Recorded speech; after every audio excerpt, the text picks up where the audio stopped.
And all journalists know that there's some things you don't write about and you don't talk about because you'll lose your job.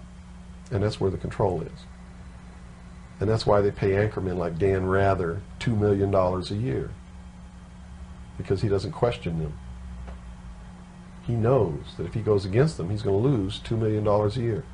Do you think a man that looks pretty and sits in front of a TV camera for the 6 o'clock news is worth $2 million a year? No way. I don't care how long he works, and I don't care what he does. There is no job worth $2 million a year. That's why they pay athletes these fantastic salaries. I was listening to the radio the other day. They just contracted to pay one player on one team $6 million a year. Can you believe this? And why is that? It's the Roman circus. What does the emperor do when the people become restive, and when the people are asking questions, and when the people don't like the policies of the emperor?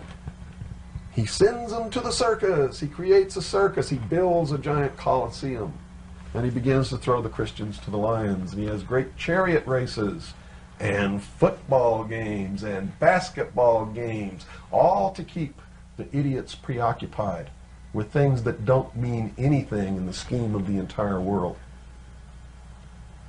so that they don't have the time to learn what the truth is, so they don't ever get smart enough to learn how they're being manipulated, so they don't ever question the emperor.